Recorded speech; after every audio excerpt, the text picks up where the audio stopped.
Hello, everybody, and welcome back to Our Rating, the show where I talk to a couple of my friends. We take a movie franchise, break it down into separate categories, give it an overall score, and throw it up on the board to see where it lands compared to other franchises.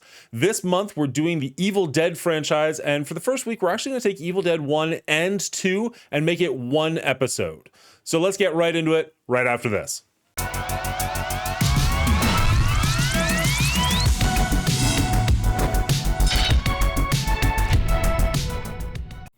This is a synopsis for Evil Dead and Evil Dead 2, because they're pretty much the same movie.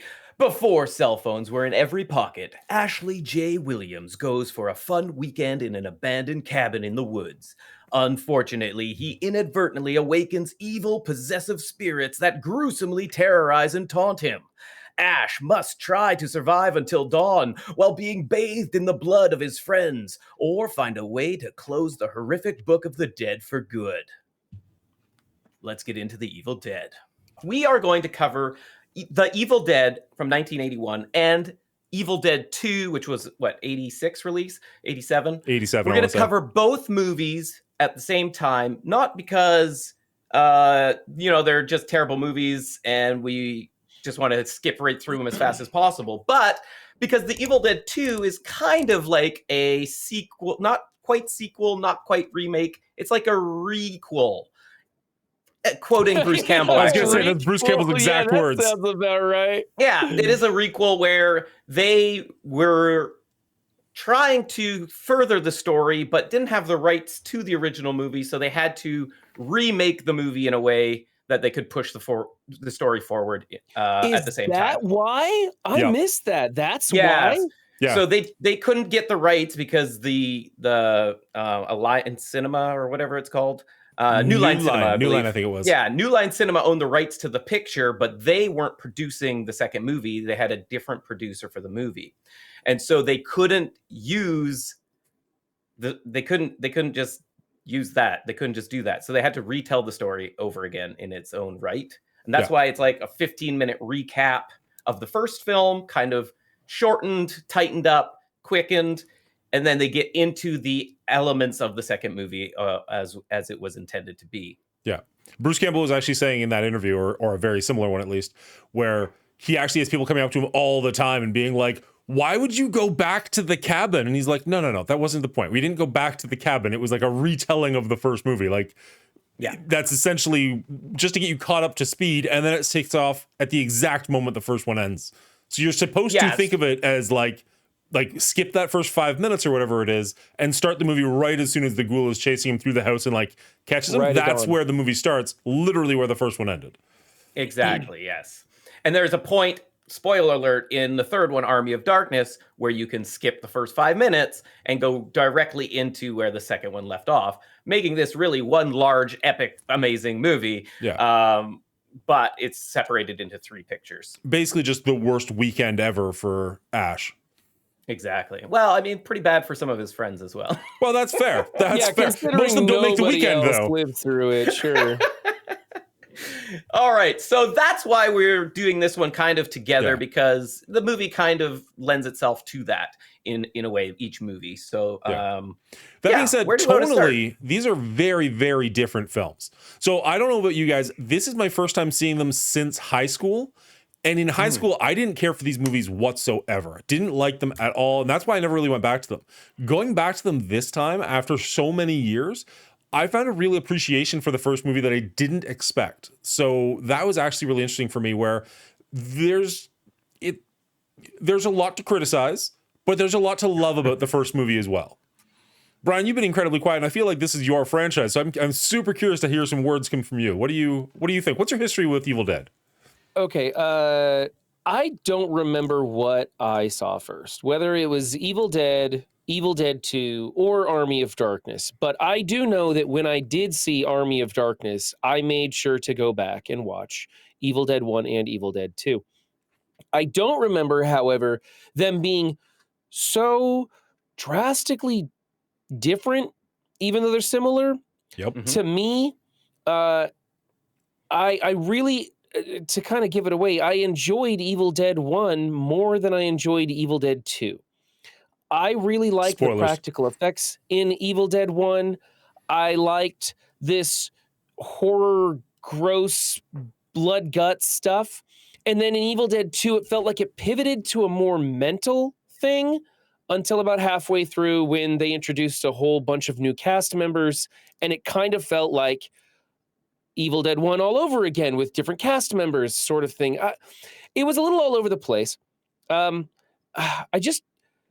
It's really hard for me to put these movies into words, but I know that I liked 1 better, and I felt like 2 didn't take itself as serious. It felt like they were just, hey, we've got a little bit more time and a little bit more budget to work with. Let's just do all the stuff we didn't get to do in the first one, and we're not going to try as hard, is kind of how it felt to me when they went back to number 2 a little bit. I felt like it was a little more sloppy, and they were just trying to show off, and they weren't really pulling their punches. Where in the first one, Bruce Campbell put his house up, mortgaged his house to pay for the second half of the movie because they ran out of money.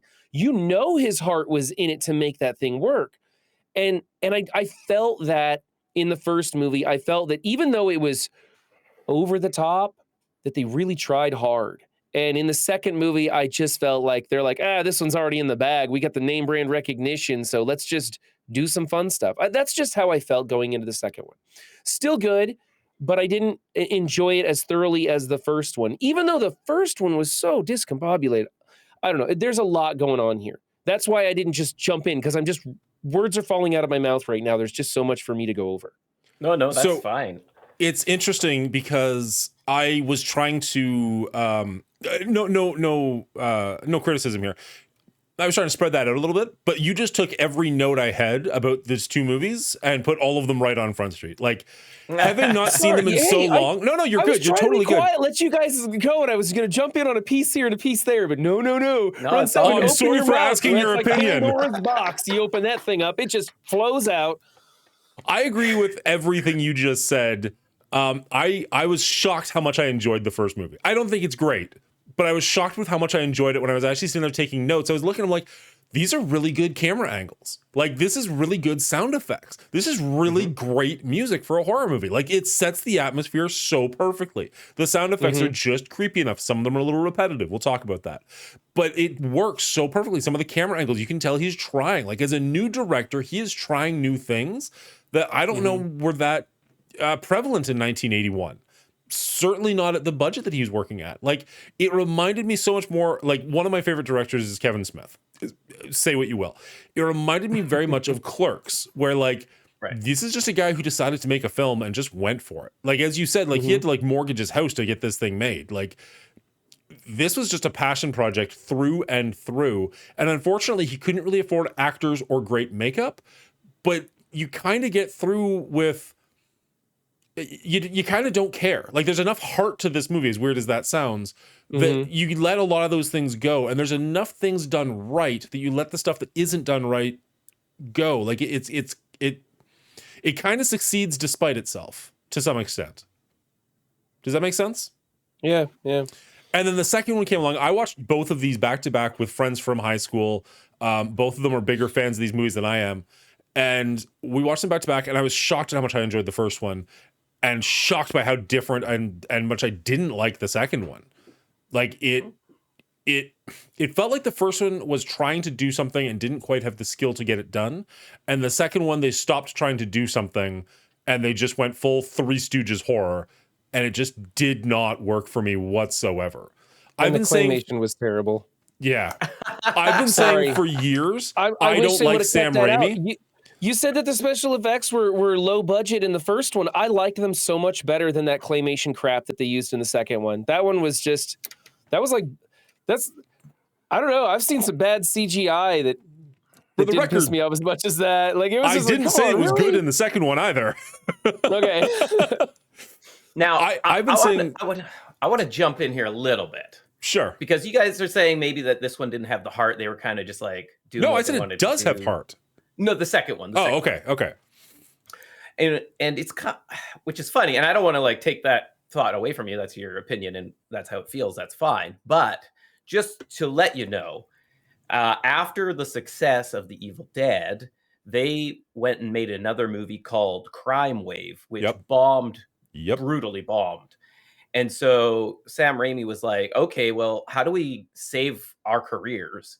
Let's go back to the horror genre because we can maybe recover from this. So they were desperate to actually recover, and to the point of let's just revisit the Evil Dead and continue that story, even though Ash dies in the first one at the end. Spoiler alert, right? Does he? Like he's straight up, yeah. That's the ending, is him getting offed by the spirit. Like it gets him. Yeah.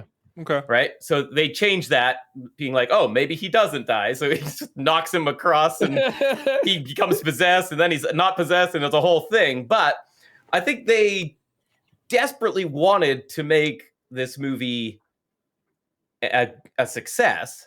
So I think they worked very hard on this movie, but they also don't love horror genre. They just thought that's the way they can make money. They're like, we're established in this horror. They only made horror to begin with because you can make it cheap, you can get in the door with it, it's easy. So they went back to the horror genre, but because they were more fans of the Three Stooges, Abbott and Costello, Marx Brothers, they grew up loving those movies. And when they did their like little indie Super 8 movies, they were all like comedy slapstick stuff. They invented pretty much the comedy horror genre, which they kind of deemed splatstick in Evil Dead 2, where they wanted to infuse all this humor and physical antics that they could into the movie, because that's what they love doing. This was really more their passion than the first one. So it's funny that yeah, it's funny that there's you guys felt less. You felt less like less passion from this, where I believe it's a more passionate film made in the end from the group. Maybe I just didn't like the direction of the second one. Then it just didn't feel. It wasn't what I showed up for. And this is weird too, because I don't remember that such a drastic difference. But you watch them back to back, and for me, they were very, very different. Oh yeah. For instance, in the first movie, the first half of Evil Dead 1, Ash is a pussy. He sits there, his friend's like, I'm gonna break your face. And he's like, that's funny. And, things are happening, and he just cowers on the couch and looks around. He never does anything. And then halfway through, like, he has to murder his girlfriend, and then suddenly he starts doing things and stepping up.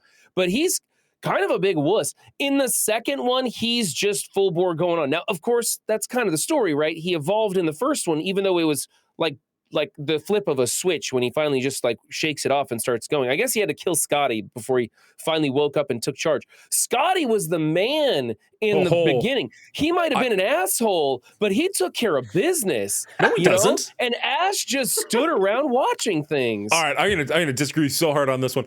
I think the entire point is that Scott is the fake bravado. He's putting on a strong front, but he's actually a coward. And Ash is the exact opposite. Ash has that quiet strength, but he doesn't come off that way. He kind of lets Scott lead. Because in the car, looked over Scotty's shoulder as Scotty dismembered a body with an axe. Scotty got it done, man. I'm telling you, Scotty was going to. He was an asshole. He had a lot of bravado. I wanted Scotty to die earlier in the movie than he did. But Scotty Ash just stood behind until finally Scotty was out of the way. Then Ash stepped up. That's my viewing of it. Scotty was all bravado in the car, talking a big game, yelling at the people on the side of the road, doing all that stuff. He gets to the cabin in the middle of nowhere, and all of a sudden he's like cautiously walking up to that door. The swing is banging against the wall, and he's kind of looking freaked out. He's looking for the keys. He's like, I guess it's this one. Like, he's kind of cowardly. He's just kind of putting that fake bravado over top of it. Whereas I think you see Ash grow as a person and kind of like come out of his shell a little bit. Maybe he's never had to be strong because Scotty was always there. So maybe you're right. When Scotty's out of the picture, now it's his time to shine. But I mean, I haven't seen Army of Darkness in a long time, but from what I understand, he really steps up. He like is there for his friends for as long as he can. All of his friends die, unfortunately. That kind of breaks him inside. So that by the time you get to the third movie, he's kind of an asshole who doesn't care about anybody because everybody he loves has just died in front of him, some of them at his hand. So I don't know that I understand what you're saying, but I think it's so that you can see the progression of his character.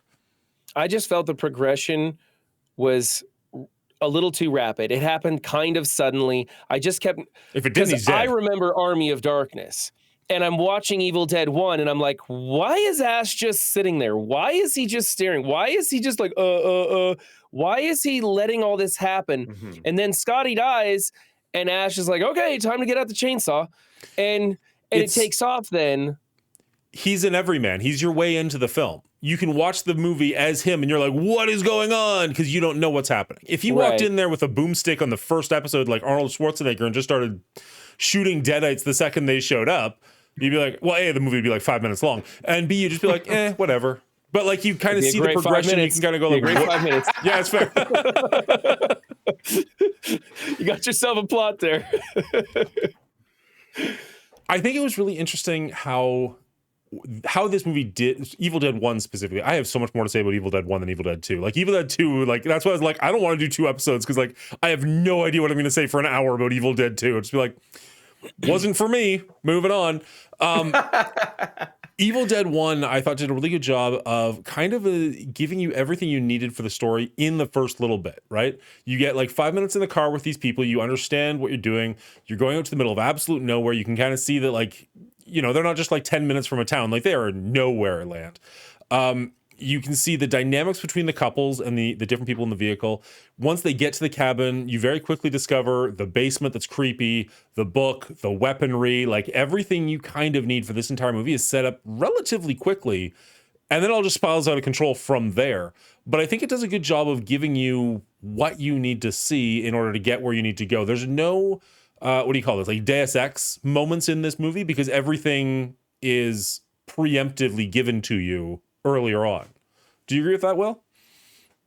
Yeah, I think overall that sounds right. I do feel like The Evil Dead is a very much more traditional horror movie in its tropes, in the way it unfolds. And it kind of really popularized the cabin in the woods movie trope. Yeah. So I think it's kind of renowned for multiple reasons. And on top of that, it takes gore to the next level of like just extreme foolishness almost. But in this one, reserved to the point like it's not supposed to be funny; it's supposed to be scary.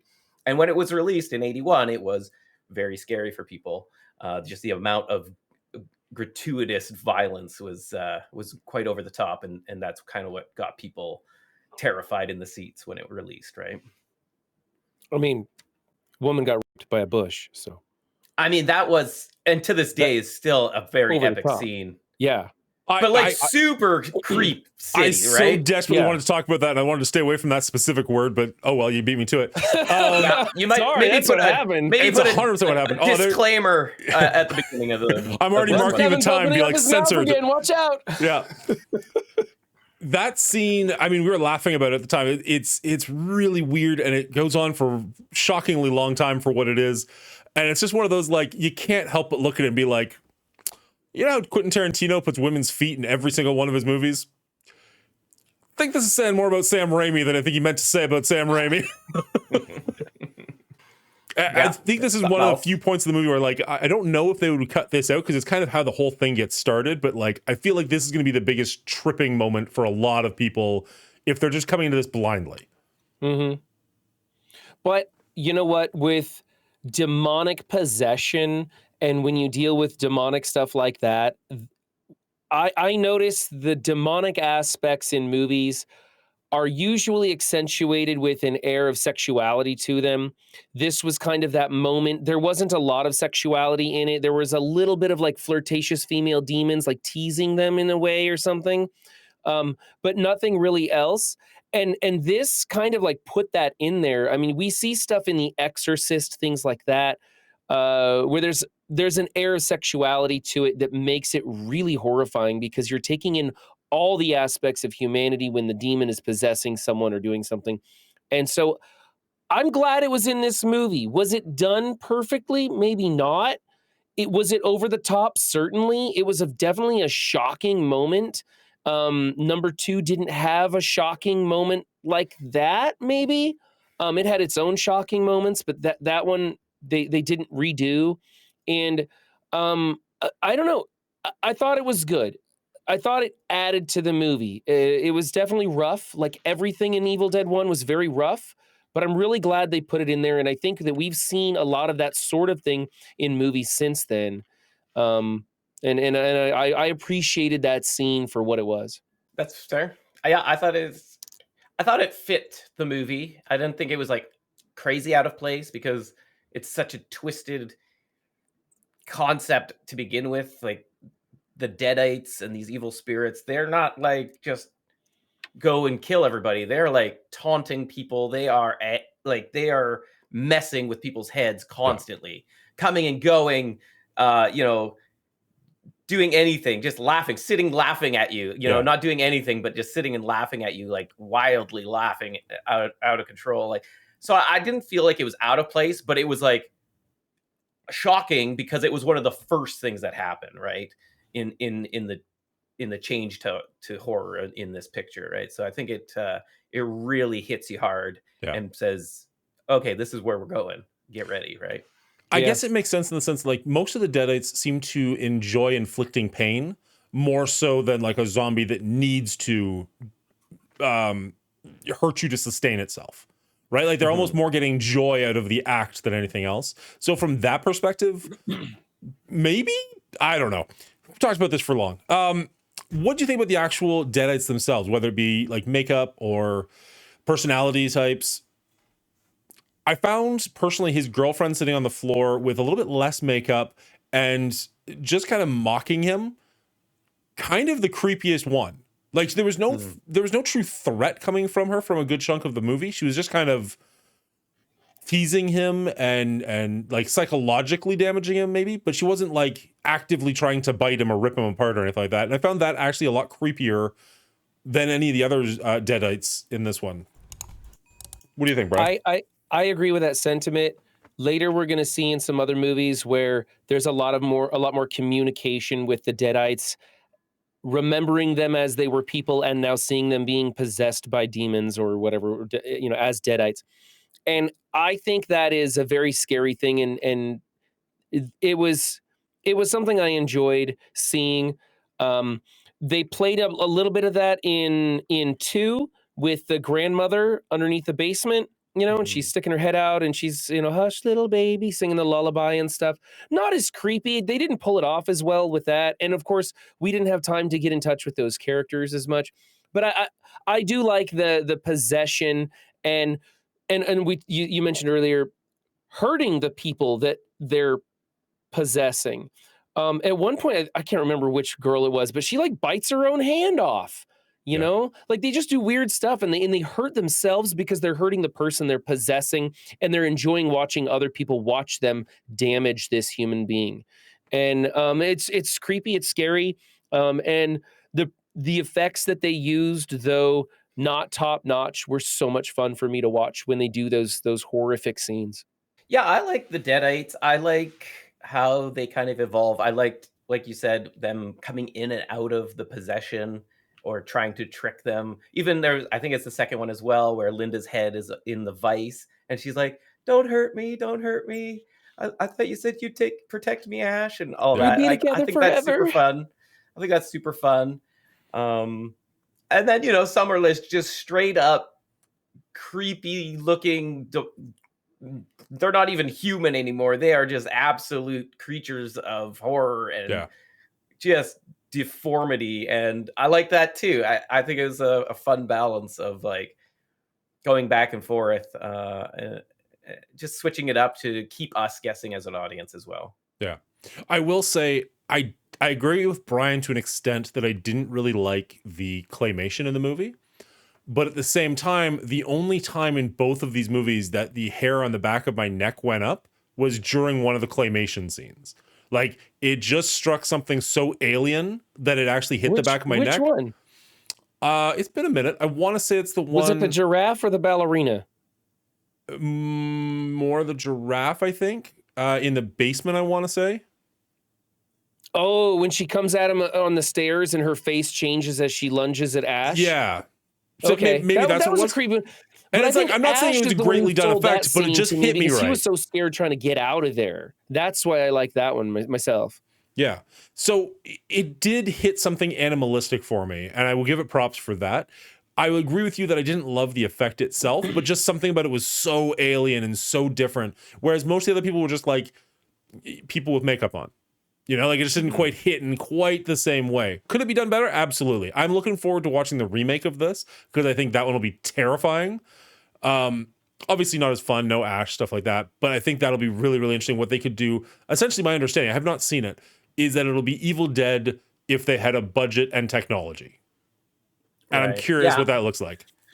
It's been a while since I've seen it, so we'll have to reconvene when we do. But That's the plan. I guess these movies in general, all of them, but the first one specifically, kind of hit me in a very personal level. This was like a B movie, low budget, like 350K. They had to scramble to raise the funds to even get it off the ground. It took over like 2 years to make because they ran out of money and they had to do reshoots and all of this. And it was just a testament to how badly they wanted it. And just coming from a theater background where I've created my own theater and had my own company, like my first theatrical production was it was a parody of a B horror movie, and so it just like it parallels my life so much that I Yeah. just like see all the work they're putting in and all the tricks they're doing to make it low budget, like within a low budget, but to make it look really fun and just like because you don't have the budget to do things, you get super creative in how you do things. Like Sam Raimi's Ramo Cam is like so perfect for horror movies. Just like rushing through the forest and like bowling down doors and things. It's like Were they on a such a motorcycle or a bicycle? Because I've heard both. I think it depends on which movie and when, but in the first one, I believe he's just running. And Okay. then there's a scene in the water as well where he's getting pushed in a dinghy by Bruce Campbell in the back. And it's like Bruce Campbell isn't just an actor. Like he's doing everything behind the scenes as well. Mhm. Like it just goes to show that everybody's putting everything into these Yeah. movies. And so that really like strikes a chord with me and is gonna like I'm trying not to let it up the score higher than it should be, but it's going to. No, I I'm think you just should putting it let out it. there. I think you should let It it. is your score. I too appreciate this movie because of how hard they try. I love looking at some of these scenes and going, "Oh, hey, that's how they get the blood to spray out of the wall. It's actually falling down and they turn the camera 90 degrees or Yeah. or how they get the blood to fill up that light bulb and all these little things that they do. I think those are amazing, and they're using a lot of ingenuity to shore up their resources and make something amazing. Movies. I say this a lot, but movies like The Blair Witch, where it's a super low budget, they come up with very creative new ways to make a scary story, something telling, something exciting, and something interesting. I appreciate that, and I think if it strikes a personal chord with you, that should definitely show in the scoring. Absolutely. I completely agree with everything you just said. I know there are movies where I'm going to raise the score based on my own personal feelings towards the movie, whether it be nostalgia or knowing something about how it got made that I just think is really cool. I mean, again, we're going to go back and cite Clerks on that one. But even things like when I watched Ben-Hur like 2 years ago, I spent the entire movie like, how did they do this in 1948 Yeah. or 52 or whatever it was? Like, how Mhm. did they make this work? How did they make that work? And that added to the experience tenfold. So if that adds to the experience for you on this one, let it run wild with it.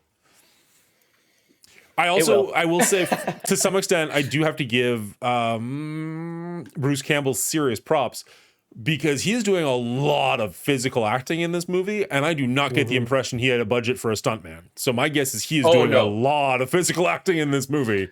Yeah, like just just as throwing an himself into example, walls, bookshelves, doors, glass, literally whatever they have to do. yeah, Evil Dead 2, where his hand's possessed and he's like in the kitchen fighting himself. Breaking That was plates over like space. that was all him, all improvised, one take. And Sam was like, "Oh, that was awesome. Let's just keep it. We don't want to have you to do that again."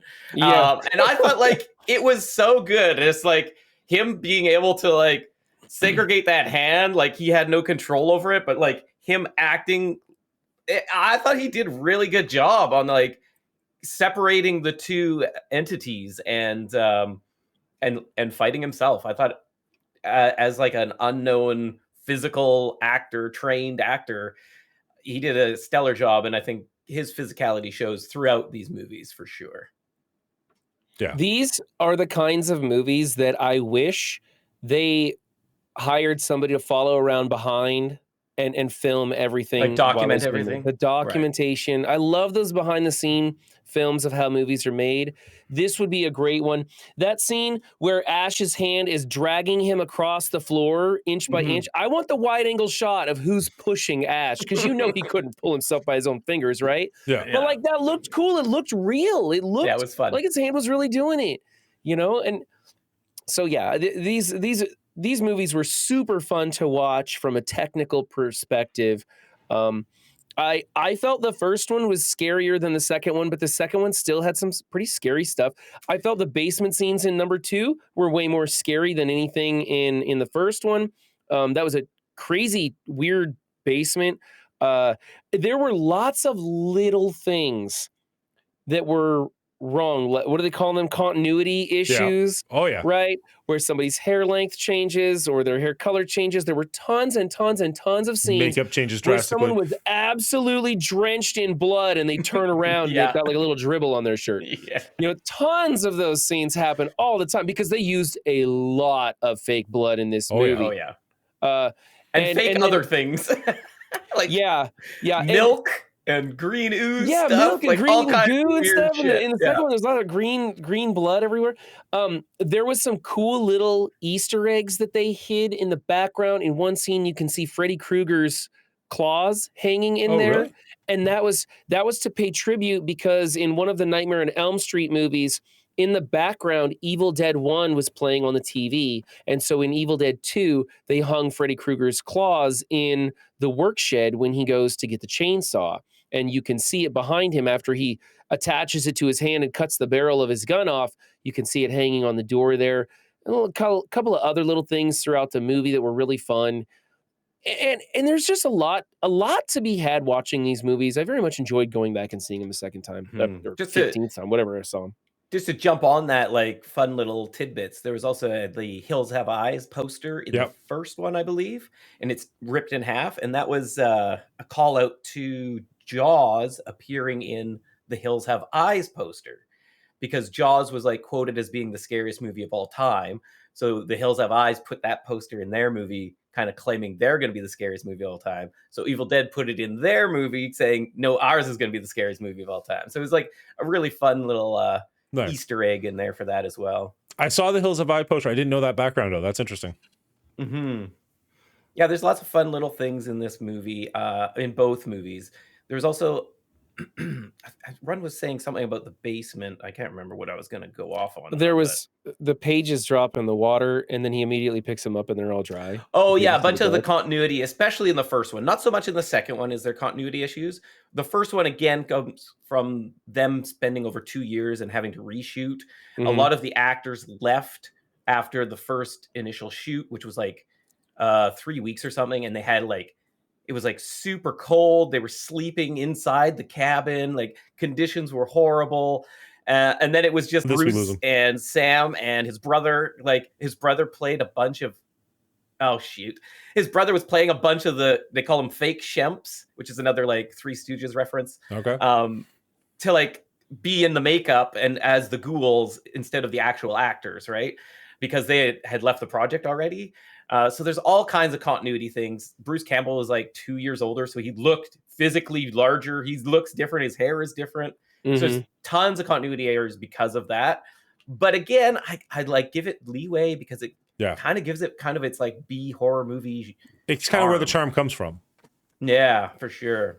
It almost gets its own genre, right? Because it is a B horror movie, because it is this low budget thing, because it is this gem that so many people appreciate. It almost makes its own little subgenre of the horror section, where where these two movies and to an extent Army of Darkness are different from the last two movies that we'll see in the franchise that have the big budget, more recent, and are trying for the big scares and stuff like that. And that kind of. I maybe that's part of why we grade this and give it a little more grace, I guess, Or maybe it's just because it's just so much fun to watch. Yeah, I still I'm of the opinion that kind of creating the horror comedy genre like they did kind of stands on its own, like a testament to how good these movies are that 40 years later people are still loving these movies because they're new. It was the first time seeing something like that, and I feel they were like so committed to making it what they wanted it to be, not so much the first one, but second and third one, that you just kinda have to give them props for that, right? Mhm. For me, one thing that I initially thought, and you've kind of changed my opinion on this talking to you guys, as you guys always do when we get into these little collaborations. I originally felt like Evil Dead 2 felt like it was entirely made to get Evil Dead 1 to Army of Darkness, is what it Yes. really felt like. More so than that, it was It going to be Army of Darkness. So when right? they acquired the new producer, the producer's like, "I just want a cabin in the woods, just like the first one. I want it very minimal, just set in that one central location for the majority of the film."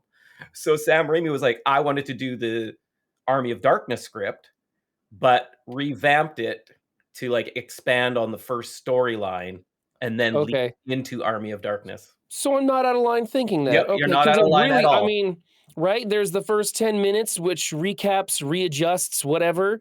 Yep, And then, Ash wakes up and it's the cabin scene to Army of Darkness. And exactly. that's, yeah. Okay. Dan, you feel like we can score this one of these at least? Yeah, let's score number one. Okay. I'm going to go first. I don't know where we're going to land on this one. Like, I feel like we're going to be a little all over the place as far as scoring. Usually I can kind of tell like, okay, you're kind of the most negative, or Will is, or something. I have no idea. I'm going to throw my score out there first, and I have no idea. I sincerely doubt I'm going to be the high one here on this one, but I don't know if I'm going to be the lowest either. We'll see. As far as Evil Dead 1 goes, it really surprised me. As I mentioned, hadn't seen these in a long time, did not like them at all in high school. Went back to this one, went into it thinking, I'm not going to like this, which is always a terrible way to watch a movie, right? You should always try and come from a True. neutral position. And this one really turned me around. Like, fairly early on, I couldn't tell you the exact scene, but fairly early on, I was like, that's a clever camera angle. And like, oh, the music's actually really working. Like it's doing a good job of setting up how tense this is.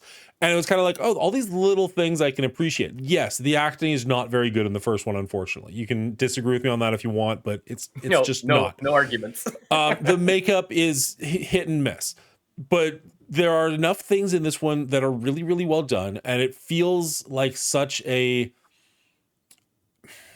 guy and his friends just went out to make something, and they ended up making something beautiful. Like, not like it's gory, but you know what I mean? Like they did a wonderful job making what they set out to make with what they had. And I have to give them huge props for that. The acting brings it down a little bit. The entertainment value, I don't know how much will be there the third, fourth, fifth time if I ever go back and watch these ones. But for the most part, I really did enjoy this much more than I was anticipating. I don't know. There's so many good things to talk about this from a how did they make it? How do they get this to work? How did they get that to happen sense? And I find less good ways to talk about it from a did I just sit down for an hour and a half and enjoy myself watching a movie? Am I going to go back and revisit this movie often? Is this something I'm going to recommend to people? So I gave it a bit of grace. I think this lands relatively honestly for me. I put this at a 60. So Okay. it's a bit of a pass, but it's not like I'm not raving about it, but I liked it more than I was expecting to. Where do you land on this one, Will? Yeah, again, this one has a little special place in my heart. I definitely have seen the first one more than the second, and I've seen Army of Darkness the most. Just putting that out there. Hmm. But that's not. I don't know if that's going to be indicative of my scoring of the movies. This movie, I thought it did so much with so little, and I think Dan, you said you're not a huge Sam Raimi fan overall, but I feel like this movie actually showed us why Sam Raimi is as successful as he is. Like, he's got a lot of talent in what makes shots work, creative ways to make things happen. And I love that he puts in his own little insider gags and jokes and things, references throughout his movies. I don't know. I just really enjoy that about him. Maybe because he doesn't take himself too seriously. Maybe that's what it is, where some directors are like, I'm the best of the best. Anyway, Yeah. that said, yes, I think genre wise, I don't think we can argue that it's misplaced in the horror genre. The first one, it scared a lot of people, and for its time, I think it was one of the goriest movies to come out, and kind of solidified its place in the horror genre echelons, like upper echelons. Acting was not great at all, but it's such a simple story and the characters are very simple that it doesn't bother me too much. And the writing itself, there's a lot of questions as to why things happen the way they do. And in a horror movie, I don't think you need all the answers to that. So I think you can have some leeway as to why the writing isn't as up to snuff as it needs to be. I do really enjoy the direction of this, and I do think it holds up for as cheaply looking as some of the effects are. Like, you can see they're just painted gloves on these monsters or whatever it is. But again, it kind of adds to that B horror movie vibe and the charm of the movie. So overall, I threw this at a 73 out of 100. And Brian, where does that leave it for you? Okay, so I would definitely recommend this movie to just about anybody who enjoys movies. I think this is something that everybody should take a look at to see what can be done on a low budget, what can be done when you put your heart and soul into a passion project. And I think it achieved so much more than it had a right to, honestly, because let's face it, the plot, the acting, even the direction of the story itself were pretty weak. I mean, the plot and the acting for sure. Directing in how they achieve some of these technical scenes was superb, but like, um, I think overall the directing could have been better in that they should have had a little bit more foresight in some of these things. They could have avoided some of the pitfalls and made things a little bit smoother, because there are so many subtle missteps that us movie lovers pick up on throughout it.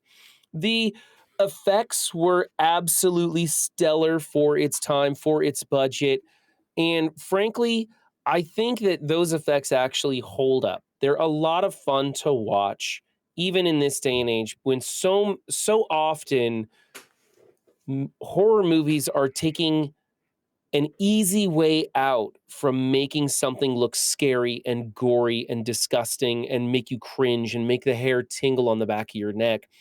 They take an easy way out because they have the budget to do the simple things, which is kind of pass it off to somebody, put some CGI in there or something like that.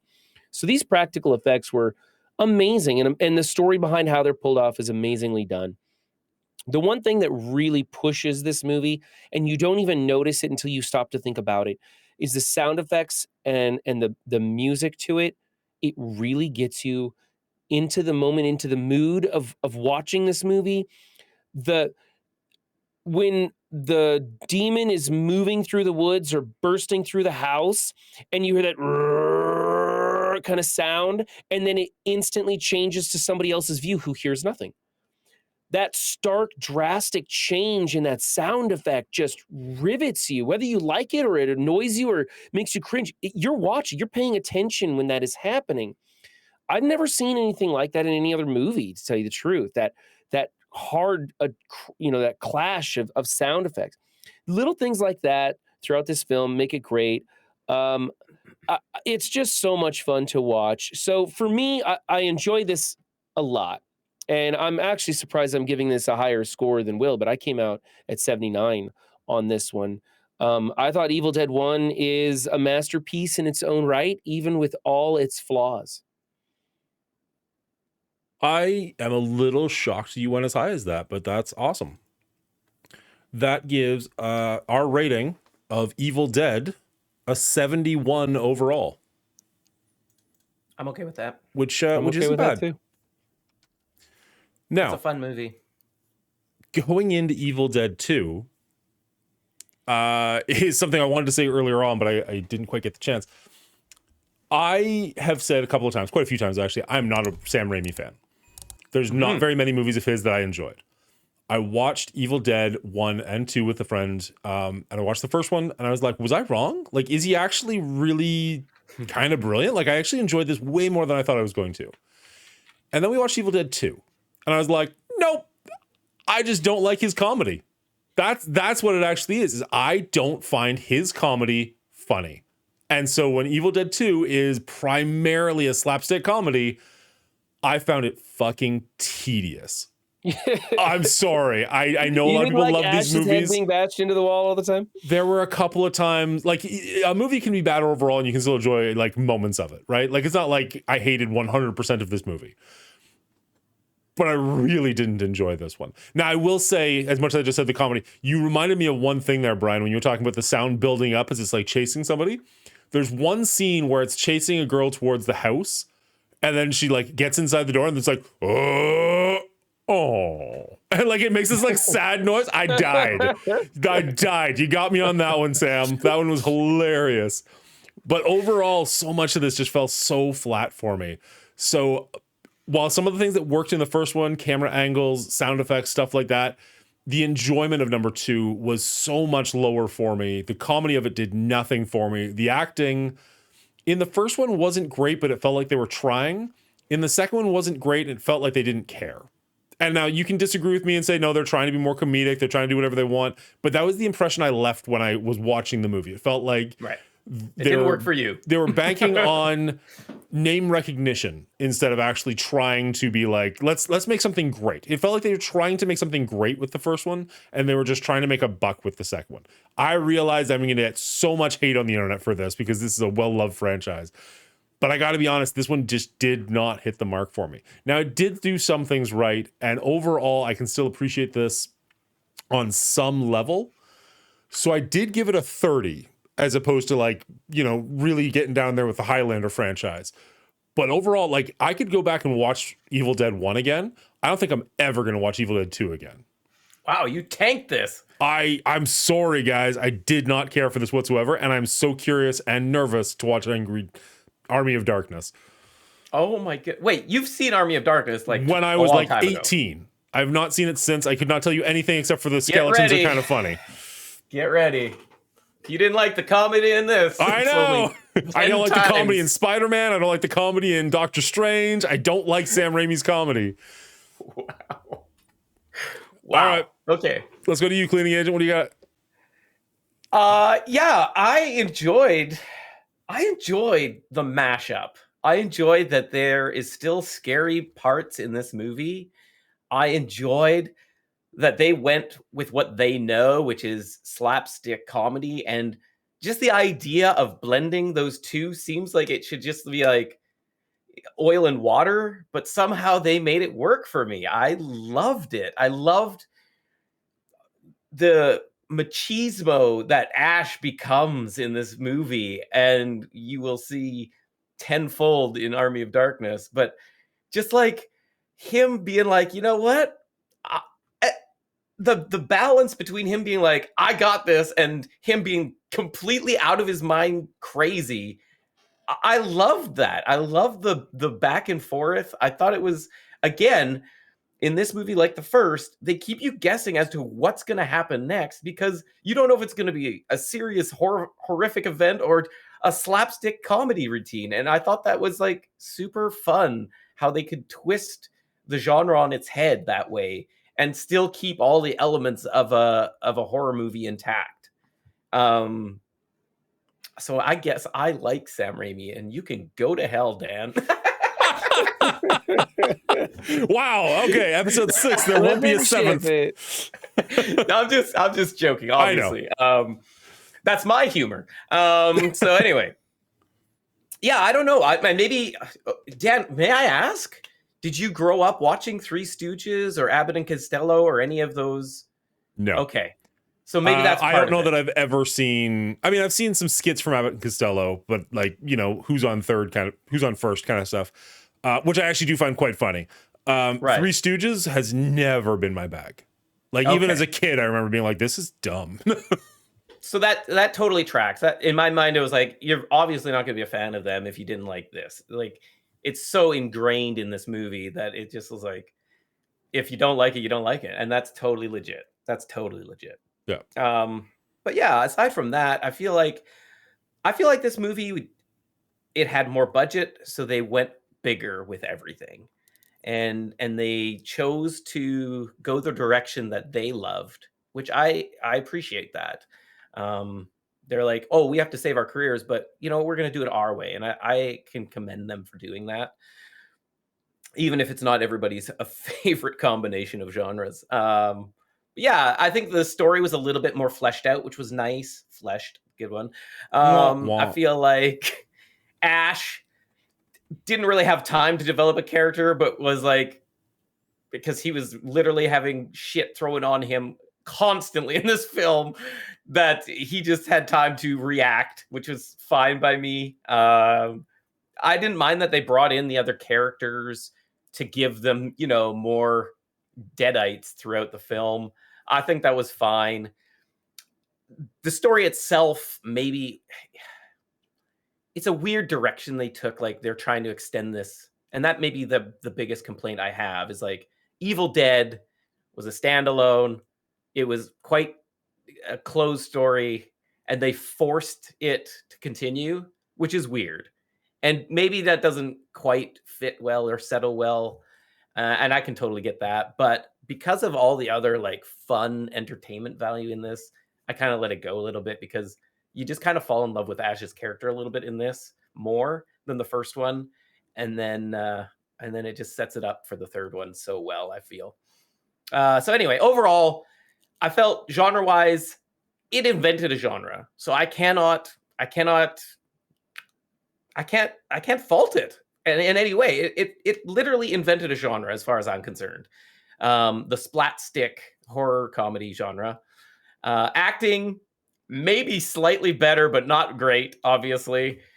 You could see some characterization, but not a lot.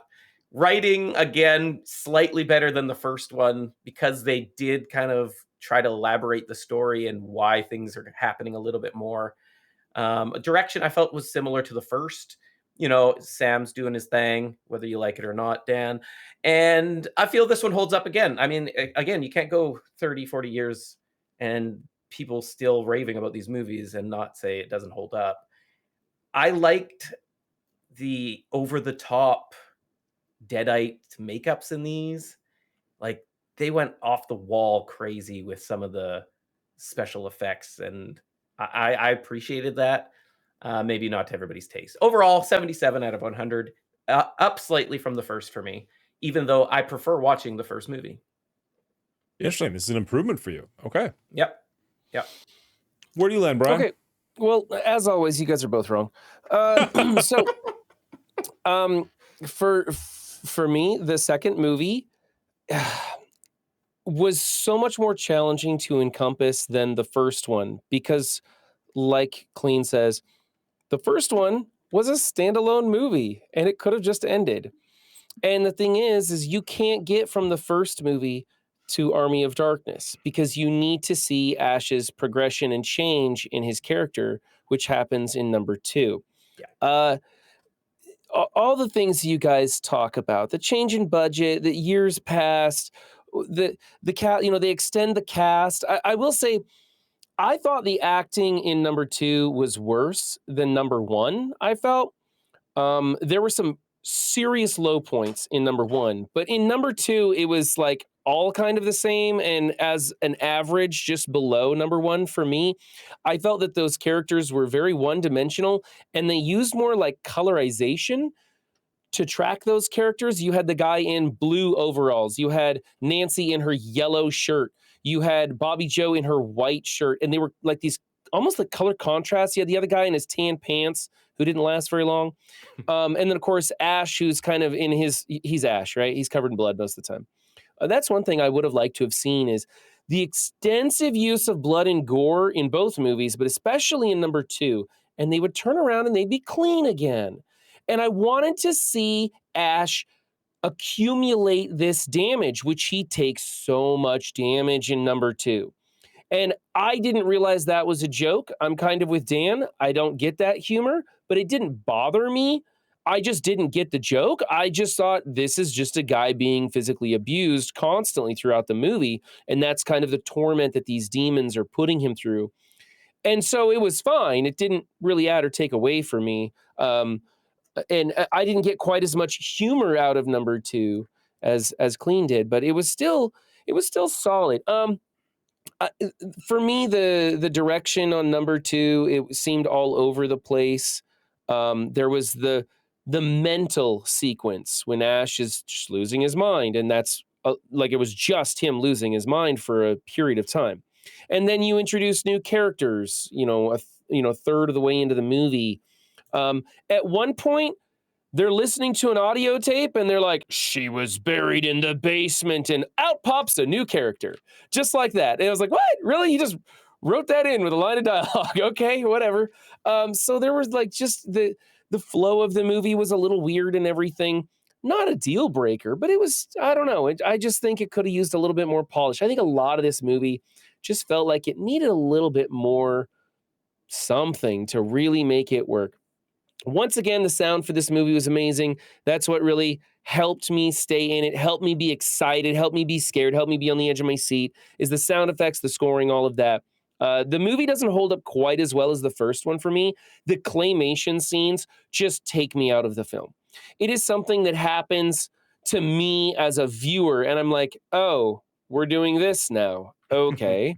And it just stop everything. I'm like, this isn't cool. I want the rubber hands breaking apart and blood squirting out of it that looks so ridiculous, So I want more of people being pulled into the basement and they get just blended and splashed back on a person. And then Nancy stands up. She's got a dribble of blood on her blouse. Come on, show me the gore. I still had a lot of fun watching it. Overall, it took a little bit of a dip for me. This one went down to 72 in total. I still think it's a fantastic movie. And the reason I would still recommend this to someone is because I'm going to recommend number 1. And you have to watch number 2 because you can't live without watching what we're going to be talking about next week. I agree. You have to watch all 3 of these movies. None of them. I'm just going to throw that out there. They're a package deal. 100%. All right. Well, so far that gives Evil Dead a R rating of 71 and Evil Dead 2 an R rating of 60. Now, where do those land for you guys? Are those a little higher than you thought they'd be? A little lower than you thought they'd be? I think I know this is a well-loved franchise, but the way Brian was talking about this before we got started, I'm shocked at how high his score is. I don't know. I still like it, even though so many things piss me off about it. I still like it. Like, I enjoy Ash's character, and there's just certain sequences where you're like, that is so much fun to watch. Mm-hmm. The enjoyment level in these movies is kind of is really topping out for me. And I kind of have a feeling that throughout our rating, you're gonna just see higher than average scores from me because they're franchises, and you don't make a franchise without somebody enjoying it. And I'm kind of a positive person. I can find the enjoyment. So we'll see. Which is totally fair. I feel Dan's just going to tank this whole franchise for no good reason. There's a very good reason. I've got a couple of them. I feel like I was articulate. I could be wrong. I could be more articulate. I don't like Sam Raimi, so these movies can't be good. I'm Daniel. Wow. Okay. In fairness, I straight up said he shocked me with the first one. I liked the first one quite a bit. Far more than I thought I was going to. And I walked into it thinking I was going to hate the heck out of it. So I don't know. I think that one came up quite a bit higher for me than I was anticipating. Yeah, I was actually surprised you rated the first one as accurately as it should have been rated. Wow. All right, that has been Evil Dead and Evil Dead 2. What'd you think of the scores? Leave a comment down below if you think it was too high, too low, right in the right place. These movies are, depending on who you ask, awful or fun or just awfully fun. We'll see you next week.